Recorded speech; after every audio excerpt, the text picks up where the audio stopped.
Pagka may birthday, lahat tayo ay bumabati at umaawit ng happy birthday. Sa pagkakataong ito, marapat lamang ng ating patrona, ang Mahal na Birheng Maria, ay awitan muna natin ng happy birthday. Pangungunahan ng koro. Lahat ay awit.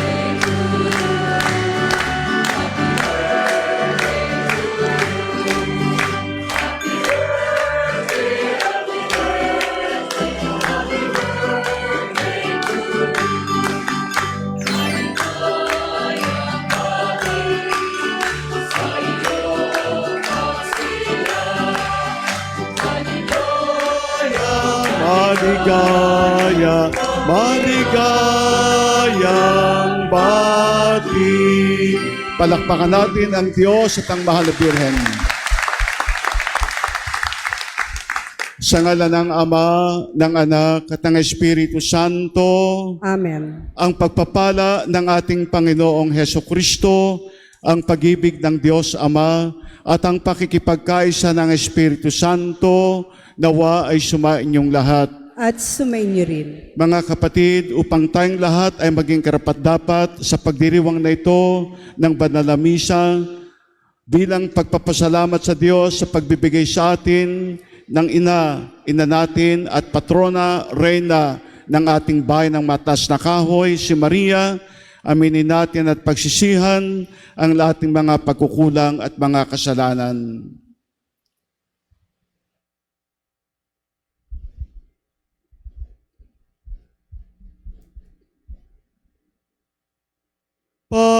Panginoon, kaawaan mo kami. Panginoon, kaawaan mo kami. Kristo, kaawaan mo kami.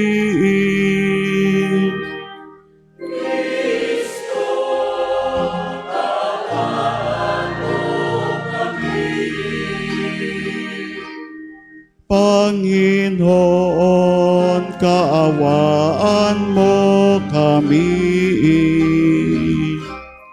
Panginoon, kaawaan mo kami.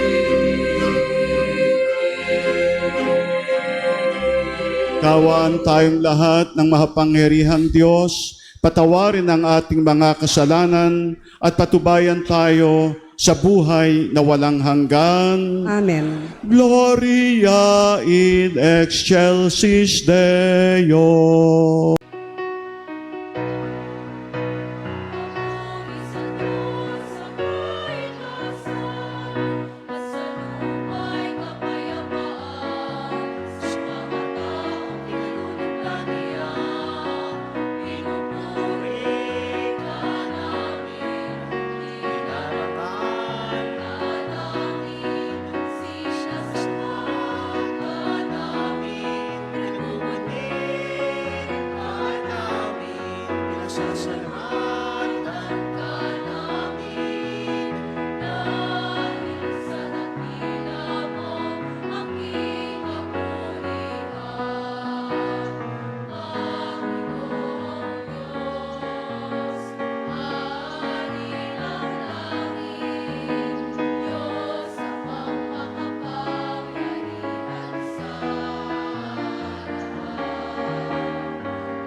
Manalangin tayo.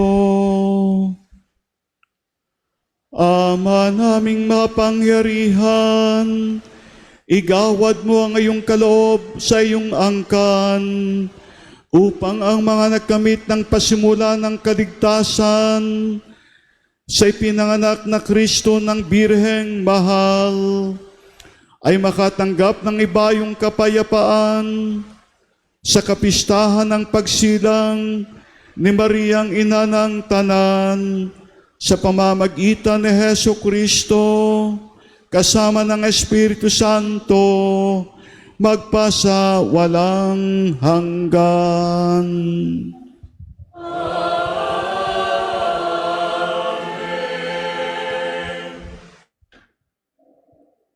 Pagbasa mula sa aklat ni Propeta Mikas. Ito ang sinasabi ng Panginoon. Bethlehem Ephrata, bagamat pinakamaliit ka sa mga angkan ni Huda, ay sa iyong magmumula ang isang maghahari sa Israel. Ang pinagmulay buhat pa ng una, mula pa noong unang panahon. Kaya nga, ang bayan ng Panginoon ay ibibigay niya sa kamay ng mga kaaway hanggang sa isilang ng babae ang sanggol na maghahari. Pagkatapos, babalik sa Israel ang nalabi sa bansang ito. Pagdating ng haring yaon, pamamahalaan niya ang Israel sa pamamagitan ng kapangyarihan ng Panginoon. Taglay niya ang kadakilaan ng pangalan ng Panginoon na kanyang Diyos. At ang Israel ay mamumuhay na ligtas, sapagkat ang haring yaon ay kikilalanin sa buong sanlibutan. Sa kanya magmumula ang kapayapaan natin. Ang salita ng Diyos. Salamat sa Diyos.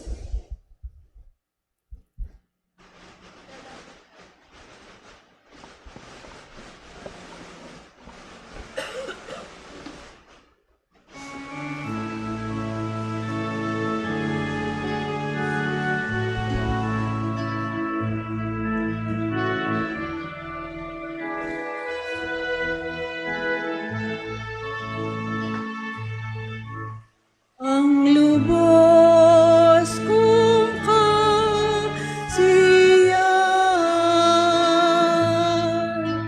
ay magalak sa may kapal. Ang lubos kong kasiyahan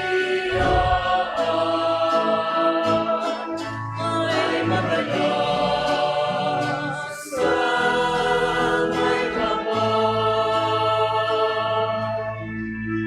Lubos akong nananalig sa pag-ibig mong matapat. Nagagalak ang puso ko dahil sa iyong pagliligtas.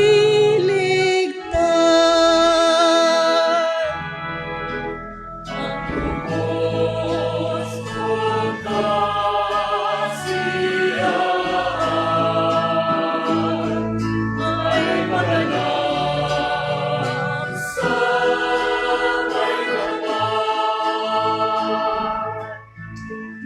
Awitan kita poon, awitan buong galang, dahilan sa kabutihan sa akin ay iginawa.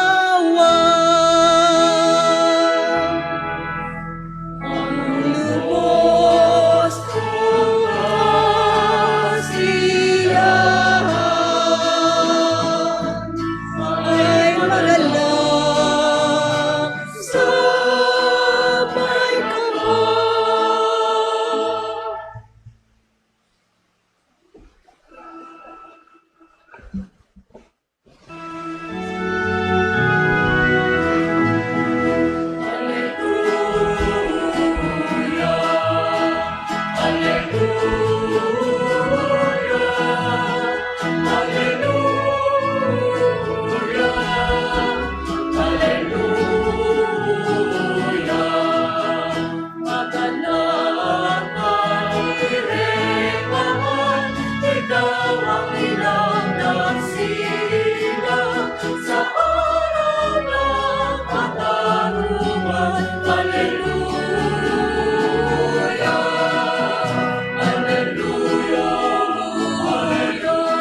Sumainyo ang Panginoon. At sumainyo rin. Ang mabuting balita ng Panginoon ayon kay San Mateo. Papuri sa iyo, Panginoon.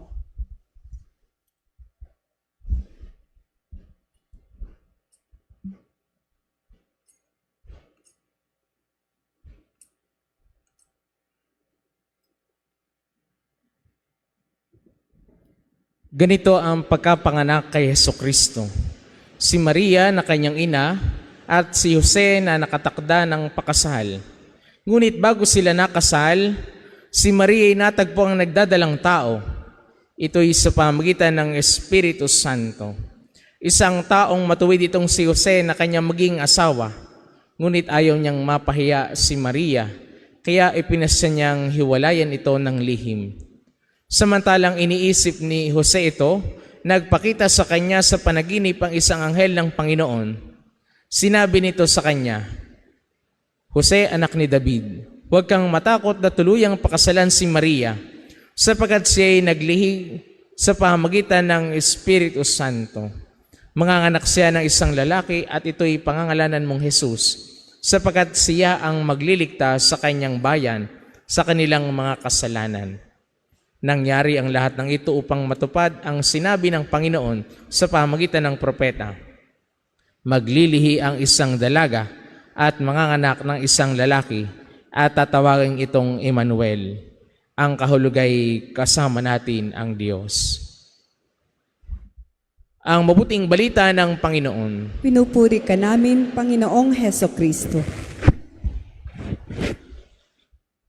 Magandang hapon po sa inyong lahat. Magandang hapon po, Father. Bakit nga ba tayo nagdiriwang ng birthday? Bakit taon-taon ipinagdiriwang natin ang birthday? Siguro pag tinanong natin yung mga bata, para po may cake, gustong-gusto may cake, may handa, may regalo, yan ang ine-expect natin pag birthday. Maganda nga yung inaano ng gobyerno. Sabi ng gobyerno, 100 years, anong katumbas? 100,000 nga ba? Tama nga po ba ako? Bakit nga ba tayo nagdiriwang ng birthday? Bakit natin inaalala taon-taon ang ating kaarawan? Ang unang dahilan sa ating pag-aalala ng ating birthday, tayo'y nagpapasalamat sa biyaya ng buhay. Walang ibang dahilan. Salamat sa biyaya ng buhay. Hindi natin to ni-request, bagkus ito ay kaloob sa atin. Kaya pinagpapasalamat natin. Lalo na pag natandang walang sakit, walang inaalaga walang maintenance. Salamat po. Yan ang isa sa mga inaalala natin tuwing kaarawan. Pero ngayong hindi natin kaarawan, kundi kaarawan ni Mama Mary, may malalim na dahilan kung bakit nagdiriwang ng birthday. Lalong-lalo na ng birthday niya. At magandang ito din ang maging goal natin sa pagdiriwang natin ng ating kaarawan. Ano yun? Nagdiriwang ng birthday dahil ang buhay ay nagkaroon ng kahulugan. Nagdiriwang ng kaarawan dahil ang buhay nagkaroon ng kahulugan. Hindi pwedeng nabubuhay lamang. Hindi pwedeng buhay ka lamang. Survival. Laging may purpose. Laging may dahilan ng iyong buhay. At ang nakakalungkot pag ang tao nabubuhay na hindi alam ang kanyang purpose sa buhay, siya'y naliligaw, hanap siya ng hanap. Kaya marapat lamang, every time we celebrate our birthdays, we celebrate life with our purpose. At ito yung pinapakita ng mahal na Birhen ngayong kanyang kaarawan. Balikan natin ang mabuting balita. Inilahad sa ating mabuting balita kung paano ipinanganak ang ating Panginoon. Pero bago yon, nakita natin na nakatakdang magpakasal si Jose at si Maria. Natagpuan bago makasal na buntis si Maria. At noong unang panahon, pag ang isang dalaga ay natagpuan na buntis at ikaw ay hindi kasal, o kaya naman na ikaw ay ikakasal pa lamang, ito'y may parusa. Anong parusa? Kamatayan. Babatuhin ka hanggang ikay mamatay. Pero niyakap ito ng ating mahal na ina dahil sa kanyang purpose. Maging ina ng Diyos. Maging parte ng pagliligtas ng ating Panginoon. Maging parte ng plano ng Diyos. At taon-taon ang mahal na ina ay ating pinararangalan sa kanyang kaarawan. Dahil yung buhay niya, the gift of life, ay may halaga at may kahulugan. At ito ang hamon sa atin sa kaarawan ng ating mahal na ina. Huwag lang natin alalahanin ang ating buhay. Huwag lang nating ipagpasalamat ang ating buhay. Bagkus ay sa pagpapasalamat natin sa ating buhay, dapat alam natin ang purpose. Alam natin ang dahilan kung bakit tayo nabuhay. Alam natin ang misyon. Paano nga ba malalaman ang misyon o ang purpose sa buhay? Align it with the plan of God. Pag hindi naka-align sa plano ng Diyos, hindi mo pa natatagpuan ang dahilan ng iyong buhay. Maaring makatagpo ka, pero asiwa, sala. Pero kung yun ay akma, tugma sa plano ng Diyos, makikita mo ang kahulugan ng iyong buhay.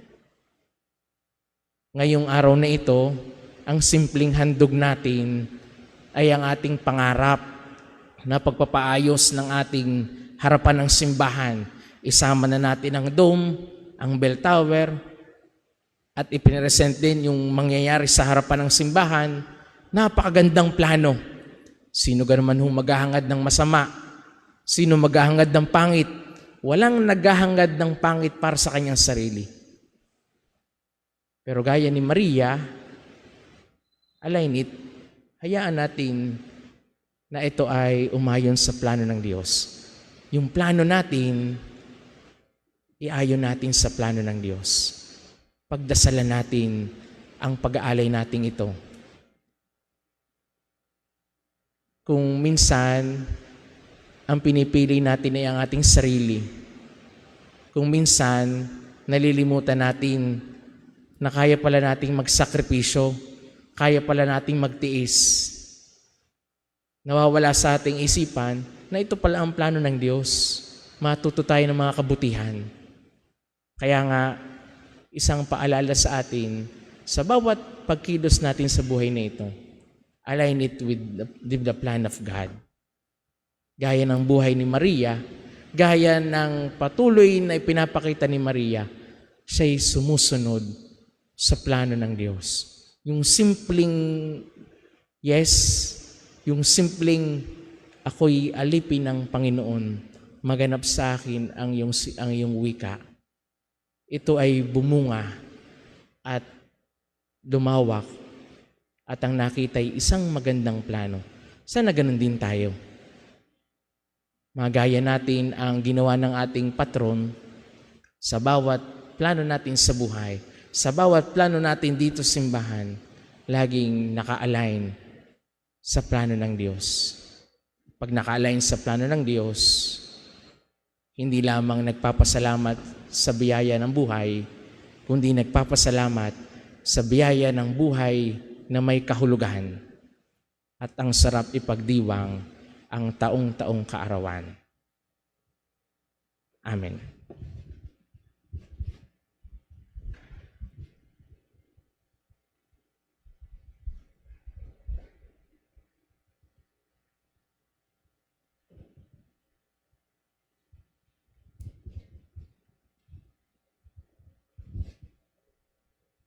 Sa pagsilang ng Mahal na Birhen, nakikita natin na dumating na sa huling yugto ang plano ng Ama para sa kaligtasan ng mundo. Habang siya ay nasa ating tabi, manalangin tayo sa Diyos na lumalang sa Kanya, lubos na pinagpala. Ang ating itutugon,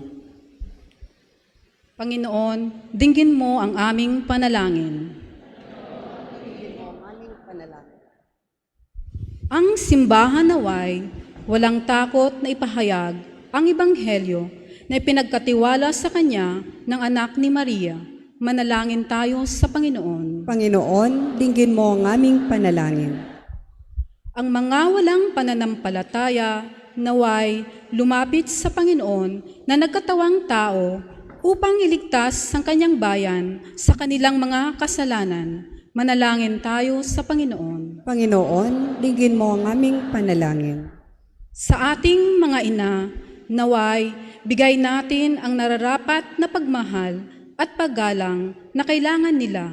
Manalangin tayo sa Panginoon. Panginoon, dinggin mo ang aming panalangin. Sa tulong ng mga panalangin ni Maria, naway, maibalik sa kawan ang mga tumalikod sa pagtupad ng kanilang pananampalataya. Manalangin tayo sa Panginoon. Panginoon, dinggin mo ang aming panalangin. Atin nawang tanggapin si Jesus sa Eukaristiya bilang Diyos na kapiling natin. Manalangin tayo sa Panginoon. Panginoon, dinggin mo ang aming panalangin. Ama, sa Eukaristiyang ito, nagdiriwang ang iyong pamilya na kasama ang pinagpalang Birheng Maria at sina Joaquin at Santa Ana na kanyang mga magulang. Ipagkaloob mo ang hinihiling namin bunga ng pananampalataya sa pamamagitan ni Jesucristo na aming Panginoon. Amen.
Manalangin kayo, mga kapatid, upang ang ating handog ay kalugdan ng Diyos amang makapangyarihan. Tanggapin nawa ng Panginoon itong paghahain sa iyong mga kamay, sa kapurihan niya at karangalan sa ating kapakinabangan at sa buong sambayanan niyang banal.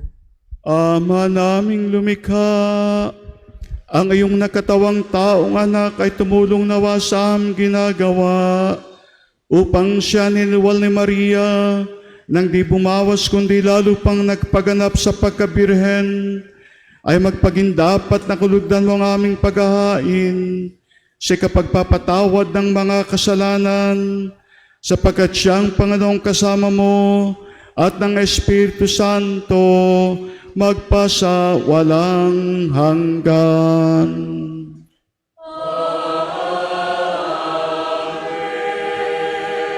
Sumainyo ang Panginoon.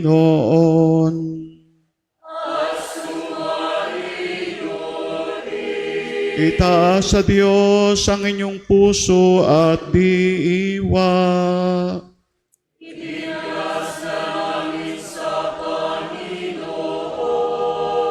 Pasalamatan natin ang Panginoong ating Diyos.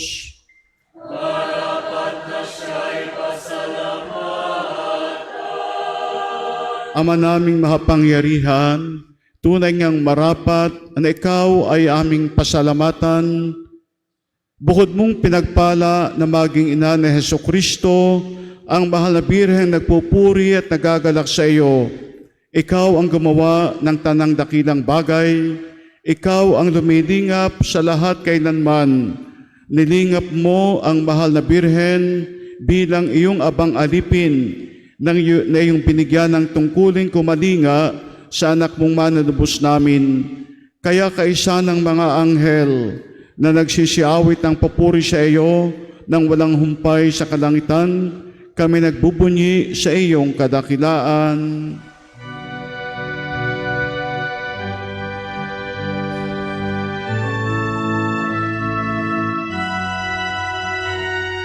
Santo, Santo, Santo, Santo, Panginoong Diyos ng mga hukbo, napupuno ang langit at lupa ng Kadakilaan mo, Hosana sa kaitaasan, pinagpalang na paririto sa ngalan ng Panginoon.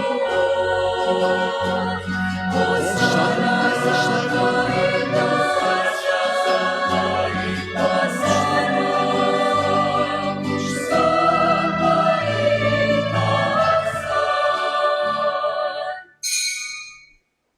Ama naming banal, ikaw ang bukal ng tanang kabanalan, kaya sa pamamagitan ng iyong Espiritu, gawin mong banal ang mga kaloob naming ito upang para sa amin ay maging katawan at dugo ng aming Panginoong Hesukristo.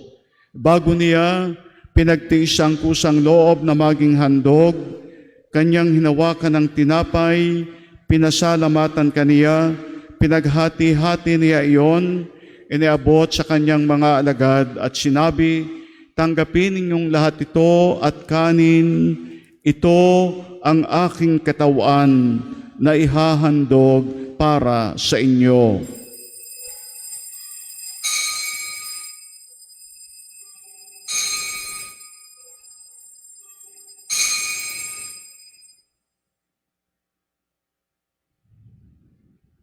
Gayon din naman nang matapos ang hapunan, kanyang hinawakan ang kalis, muli kaniyang pinasalamatan, iniabot niya ang kalis sa kanyang alagad at sinabi, tanggapin ninyong lahat ito at inumin.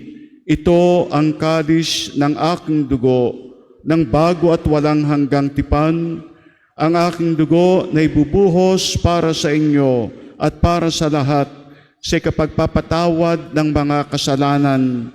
Gawin niyo ito sa pag-aalaala sa akin.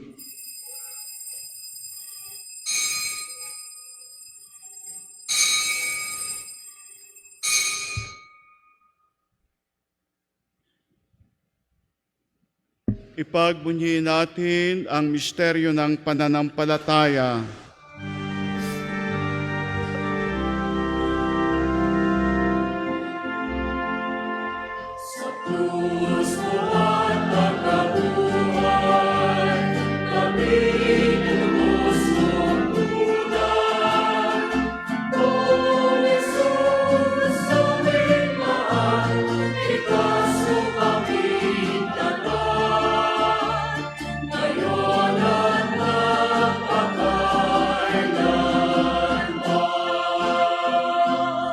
Ama, ginagawa namin ngayon ang pag-aalaala sa pagkamatay at muling pagkabuhay ng iyong anak. Kaya iniaalay namin sa iyo ang tinapay na nagbibigay buhay at ang kalis na nagkakaloob ng kaligtasan. Kami ay nagpapasalamat dahil kami iyong minarapat na tumayo sa harap mo para maglingkod sa iyo. Isinasamo namin kaming magsasalo-salo sa mahal na katawan at dugo ni Kristo ay mabuklod sa pagkakaisa sa pamamagitan ng Espiritu Santo. Alalahanin mo rin ang mga kapatid naming nahimlay na may pag-asang sila'y muling mabubuhay. Ganyan din ang lahat ng mga pumanaw. Kaawaan mo sila at patuloyin sa iyong kaliwanagan. Kaawaan at pagintapating kaming lahat na makasalo sa iyong buhay na walang wakas. Kaysa na mahal na Birheng Maria na ina ng Diyos, ni San Jose ang kanis-nisang esposo, kaysa ng mga apostol at ng lahat ng mga banal na namuhay dito sa daigdig ng kalugod-lugod sa iyo. May pagdiwang nawa namin ang pagpupuri sa ikararangal mo sa pamagitan ng iyong anak na aming Panginoong Heso Kristo. Sa pamamagitan ni Kristo, kasama niya at sa Kanya, ang lahat ng parangal at papuri ay sa iyo, Diyos Amang makapangyarihan, kasama ng Espiritu Santo, magpasawalang hanggan.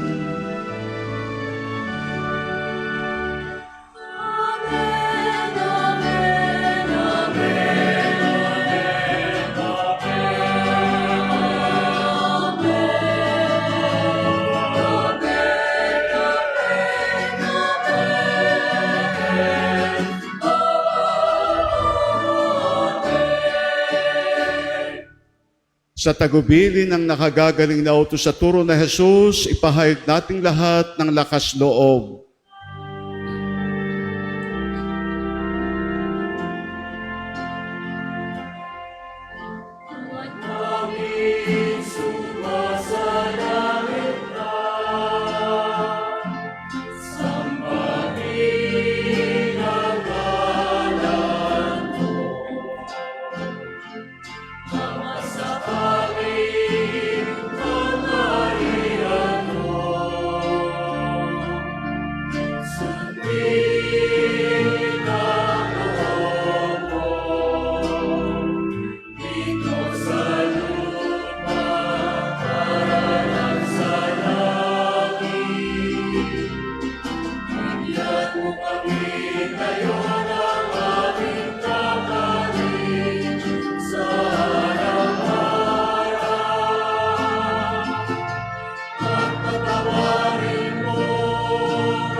Hinihiling namin kami adya sa lahat ng masama, pagkalooban ng kapayapaan araw-araw, iligtas sa kasalanan, ilayo sa lahat ng kapahamakan, samantalang aming pinananabikan ang dakilang araw ng pagpapahayag ng tagapagligtas naming si Heso Kristo.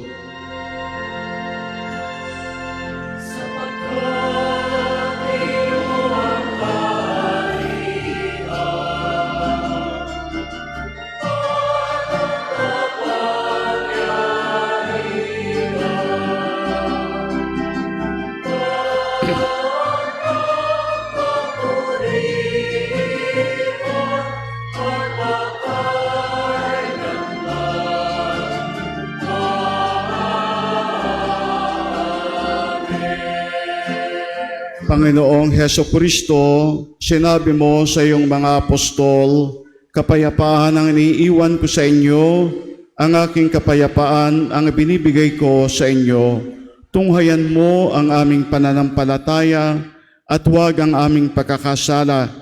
Pagkalooban mo kami ng kapayapaan at pagkakaisa ayon sa iyong kalooban, kasama ng Espiritu Santo, magpasawalang hanggan. Amen. Ang kapayapaan ng Panginoon ay laging sumainyo. At sumainyo rin. Mga kapatid, magbigayan tayo ngayon at magbatian sa isa't isa ng kapayapaan.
Mga kapatid, ito na si Jesus, ang kordero ng Diyos, na nag-aalis ng mga kasalanan ng sanglibutan. Mapapalad ang inanyayahan sa kanyang banal na piging. Panginoon, hindi ako karapat-dapat na magpatuloy sa iyo, ngunit sa isang salita mo lamang ay gagaling na ako.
Ang lahat po ay magsitayo.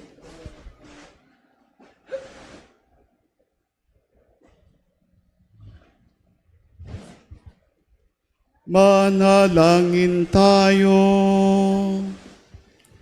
Ama naming mapagmahal, pasayahin mo ang iyong sambayanan na pinagsalo-salo mo sa piging na banal sa kapistahan ng pagsilang ni Mariang Birheng Mahal na siyang pag-asa ng sanglibutan at bukang liwayway ng kaligtasan sa pamamagitan ni Heso Kristo kasama ng Espiritu Santo, magpasa walang hanggan.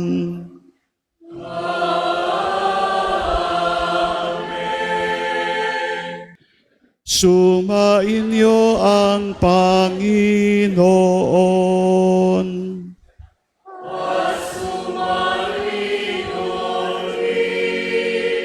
Pagpalain kayong lahat ng makapangyarihang Diyos, Ama, Anak at Espiritu Santo.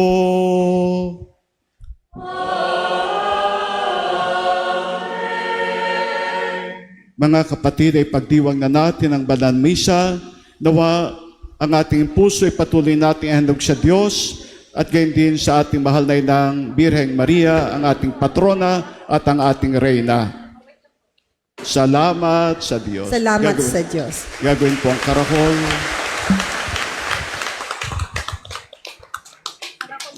Yung tugtog sa karahol.